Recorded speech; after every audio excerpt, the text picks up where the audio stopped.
So ayun, okay, KGX, kamusta kayong lahat? At sad to say, no? So episode 40 natin mga kapatid. Recap muna tayo bago tayo magbigay ng TA sa inyo ngayon. Okay?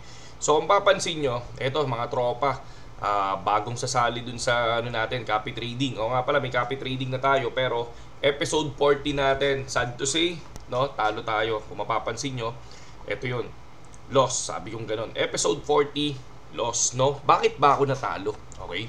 So, sabi ko kasi sa TA natin, ito yung TA natin, 83,300 and 83,000 support natin kahagabi.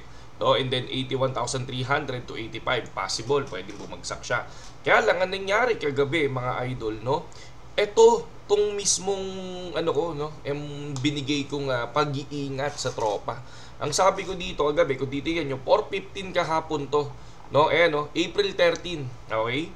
So 4:15 kahapon, sabi ko, ingat lang sa support na 83,300, no? Possible fake out at mag-retest kasi kasi malalim 'yan eh. No, from 86 nung nakaraan to 83,000, sabi ko, possible malalim 'yan. Baka kung sakali pagpalo ng 83,300, biglang mag-recover ng 86,000 or 86,000. So ngayon, anong nangyari? Kung mapapansin nyo, tingnan nyo, saktong-sakto yung guhit natin mga kapatid. Eto yan, no? Kung titingnan nyo sa 1 hour time frame, biglang bumagsak, no? Etong area na to, nag 83,200, bumaba hanggang 83,100 at nag 83,000 pa dito sa area na to. And then rejected, biglang lumipad hanggang dito. Oh, inaabot hanggang 85.5, di ba? So, tamang-tama yung sinabi ko na once na ma-reject, possible bumalik siya. Pero anong nangyari? Ako, nogsu, no? So ongoing, naka-open pa yung ating copy trading ngayon. Okay? So sorry dun sa mga nag-copy trade sa atin. Episode 40 is loss tayo. Ito 30% loss.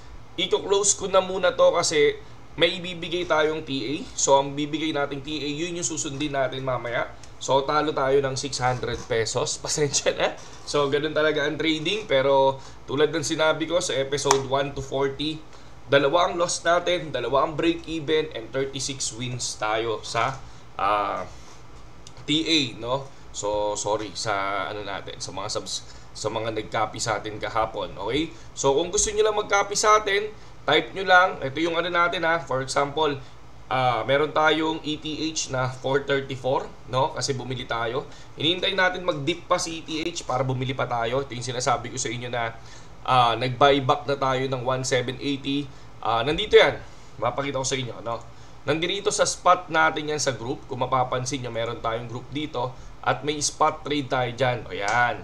So ngayon, mamaya natin pag-usapan si OM. Ito yung binili ko na ETH. 1780, 200k. 15550, 200k, 1520, 4.4k, and 1.450, 11 worth. Kumbaga dito, transparent talaga tayo Wala tayong tinatago dyan mga kapatid. Alam ng mga nasa Telegram yan. And, nung bumagsak si OM kanina, no? Kung mapapansin nyo, ang sabi ko, mantra, no? Bumili ako baka mag-bounce cut. So, ibig sabihin, dahil nagkaroon ng rug pull, possible sa sobrang dulo niya magkaroon ng bounce cut, umangat. So ito na, nagtipi tayo kanina ng 2,655. So kanina nasa 840 at 2,655. Kaya ang total na pera natin, umabot pa ka ng 3,000, no? Umabot ng 3,000 yan. Kaya kung mapapansin mo, 30,000 no? 30,000 yung ating USDT ngayon. So yan yung binibili natin ng spot. Kasi nag-trade din tayo ng future, nag-trade din tayo ng spot mga kapatid. Okay? So balik tayo ngayon. Ngayon sa BTC, ang nakikita ko ngayon na support, no? Ang support na nakikita ko ngayon ay si 83,300 pa rin. And 83,000, hindi na siya 83,400. So 83,000 na siya. Diyan kasi ang rejected niya ngayon, no? So ito yung susundin ko mamaya sa TA na once na bumagsak ng 83,300, mag-short position ako dito at 83,000 once na ma-break to, possible ako nakikita ko talaga once ma-break yan, possible kunin si 81,500 or sa 81,800. Yan ang nakikita ko dyan mga kapatid. Tingnan nyo, saktong-sakto yung guhit. Oh. Sino ba namang hindi maaasar? Diba? Ako asar na asar din ako. Kasi nga, almost perfect siya. No? Kumbaga nagkamali lang ako ng sinunod na TA. No? Ang sinunod ko yung magda-drop, pero hindi ko sinunod yung rejected. Na possible na ibinigay ko talaga siya. Yan, no? Ingat lang sa support, 83,300. Possible fake out. Putaragis ka. Buset! No? And then nagbigay na rin tayo ng TA natin April 14 sa ilalim. Pi Network and Bitcoin ang binigay natin. And nagbigay din tayo syempre ng TA natin dito sa ating Chill Guy. No? Sa ating Chill Guy, nagbigay tayo ng TA dyan, altcoins, April 14. Nag-positive 41% na yung mga tropa natin. Okay, so punta naman tayo sa Crypto Bubbles. No, ito nakita ko kay parang Jeblo ko to eh. So yun, kung makikita nyo si OM ay 88.9%, no? So makikita nyo siya, no? Na, masakit, no? Masakit yung nangyari kay OM, pero tulad ng sinabi ko, yun talaga nangyayari sa crypto. Kaya nga sabi ko sa inyo, ayokong tumalpak sa mga meme coin, ayoko tumalpak dyan ng spot kasi possible, pwedeng mangyari yung ganyan talaga, yung rug pull, no? Sabi ko nga, yung Luna nga lang eh. Grabe yung nangyari sa Luna, di ba? And then ito, marami yan, hindi lang naman sila eh. Di ba? Pero tingnan nyo ako, yung ano ko, yung reaction ko is normal siya. Kasi nga, ganyan ang meme coin eh, di ba? So, madali magpayaman sa meme coin, madali ding masunog sa meme coin. Kaya ako, every time, lagi kong tinitingnan lagi ang market cap. At dito lang ako bumibili sa mga top 10 tokens or top 15 tokens, okay? So, nandiyan lang ako mga kapatid. Kahit nung bear market, nandiyan lang ako. Ang mga token ko under dyan, no? Ethereum, XRP, Dogecoin, Cardano, tapos yung syempre BGB kasi BitGet ako kaya naniniwala ako kay BGB. So, BGB, syempre kumuha tayo ng BGB that time. Pero sa susunod na bear market, ito yung titingnan natin. Every time, lagi kong tinitingnan ng market cap. No? Lagi kong tinitingnan yan. Yan yung isa sa mga reference natin kung hanggang saan yung binabagsak pag bumagsak yan, and then kung ilang percent na yung binagsak ng price ni BTC, ni Ethereum, yan, no, yung XRP. So, sabi ko nga 60% ng binaksak nila, doon ako bibili.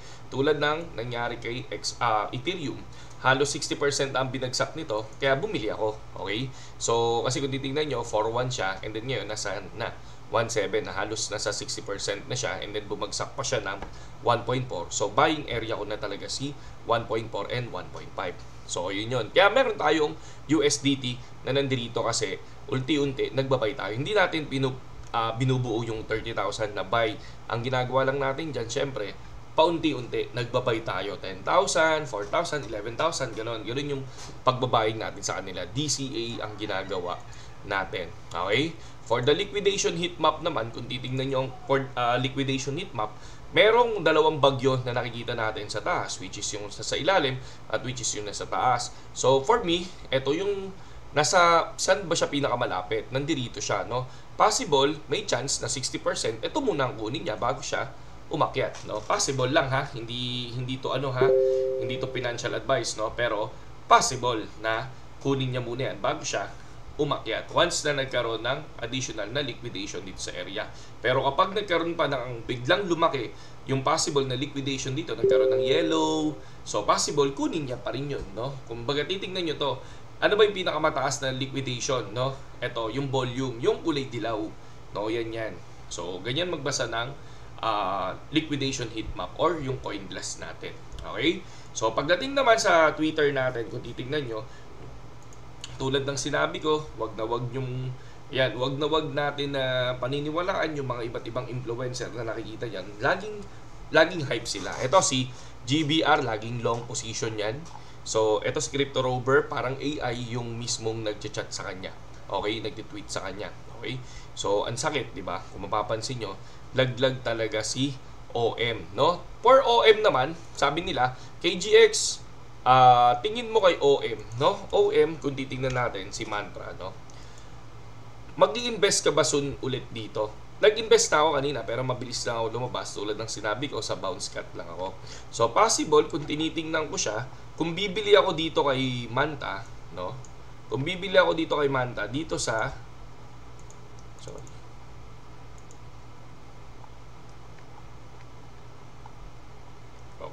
dito sa area na to, si 0.35 or 0.36. Possible baka bumaba pa yan. Syempre, ang daming nangyari dito eh. So, hindi naman siya parang si Luna na nagkaroon talaga ng ubos, di ba? May natira sa kanya.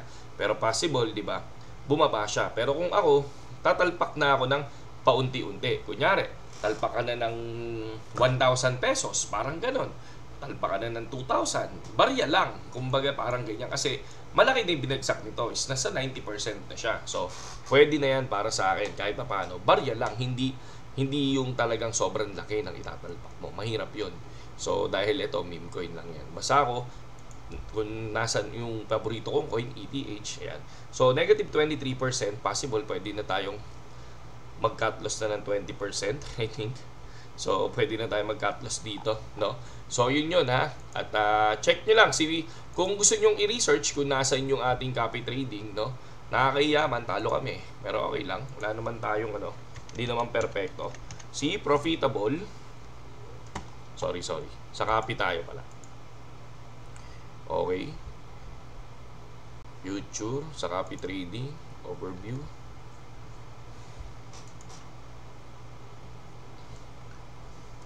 Future copy trading, punta lang kayo dyan. Tapos, syempre, hanapin nyo lang dito yung gusto nyong trader, si Profitable. Profitable 80%. Ba't wala ako? 80%. Bah, wala pa. Ba't wala? So, tingnan natin. Why? Ito. Sorry. Ito na pala. Sino-search ko pa. So, ayan, no? Kung mapapansin nyo, negative $15 kami. Okay? So, ganun talaga, no? So, ito yung sinasabi ko na first day ko kahapon sa copy trading at yan yung lumabas, negative 15%. Pero kung gusto nyo pasukin yan, pasok lang kayo at nakakausap naman ako mga kapatid. No? Ang ginagawa natin dyan, ang rules natin, 30% nagka-cut loss tayo and then 20% to 25% nag-take profit ako. Okay? So, hindi 100%, ganun tayo. Tapos, mag-open ulit ako ng ibang position. Parang ganun siya. So, compound trade ang ginagawa natin. Okay? So, yan lang siya. Ganyan kasimple. No? Ito yung inyong isi-search. Profitable 80%. So, sabi ko nga 80% eh. Pero ang ganda sana, di ba? Sabi ko nga sa inyo, kung sinunod ko yung rejection, edi sana profit kami. Ang laki sana ng profit namin. Nasa 3,000. Talo nga lang. So, yun lang siya. Okay? So, next, kung mapapansin nyo, grabe, no? Laglag talaga. And ito yung laman ng Twitter at napakadaming nasunog pagdating dito sa mantra. Kung titingnan natin, mantra. Grabe, yung mga post ng mantra. Okay? So, tingnan nyo yung mga post ng mantra. Down. Puro, siya, top coin shot ay siya ngayon. Siya yung pinaka tawag dito laman ng Twitter pagdating sa crypto, di ba? Dami pwede niyo basahin yan sa Twitter. No, sa Twitter gawin niyo lang yung basahin niyo lang kung ano yung mga pwede niyong basahin, pero tulad ng sinabi ko, huwag paniniwalaan yung mga ibang nakikita sa Twitter dahil karaniwan is hype talaga sila. Okay? So, yun. Tapos sabay nakita ko si Boss Paidem and si Paidem nag-post siya about Manta. Kung titingnan natin, ito yung sinabi daw nung Manta.